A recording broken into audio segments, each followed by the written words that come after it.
I did not realize that in the area of education, there's not only the issue of accessibility, but there's the issue of medical privacy and then information privacy on top of accessibility. So Right. when you consider the multiple challenges, then I think one of the things I talk about a lot would really fit in well from the side of the people with the disabilities in the education arena, which is I feel like the fact that I've had to do so many things for myself on my website has given me a lot of empathy for what it takes for somebody to develop something to make it accessible, especially to make it accessible to screen readers, which is pretty much the hardest thing that you can do in accessibility. And so, if we could show a little more empathy to the people trying to make all this happen, and the beginning of empathy is hearing people, letting them share with you what the challenges are, so you can better understand how to participate and collaborate. So, the fact that you just told me about these additional concerns will help me in the future should somebody in the educational field want to hire me, or should I decide to pitch myself to a educational institution either for contract work or employment. And so I Right. appreciate you sharing that with me. Yes, absolutely. I think it's great when we can learn from each other. It's really, really fantastic.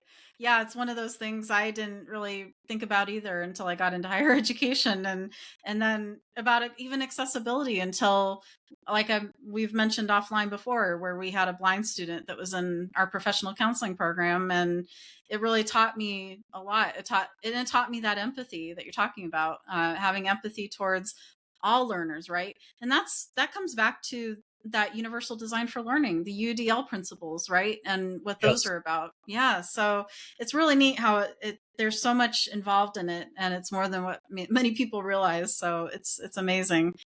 Yeah. And the really Yes. cool thing about this whole universal design approach, which at this point in most industries is more aspirational than actually being practiced on large scale. But the thing about the universal design is it will not only address accessibility, but it will make the experience for all users better as a result of considering people of all abilities in the design process. Right, exactly. Yeah, it's interesting because I did some solo episodes about universal design for learning, and then I did one about accessibility. And what was interesting, Max, is that, as you know, screen readers were developed for blind people, right? And captions were developed for people that were hard of hearing or deaf.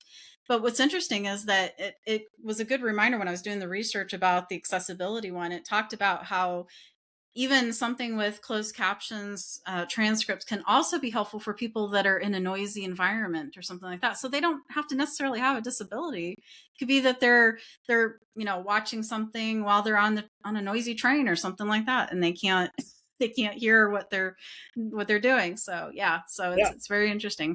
Yeah.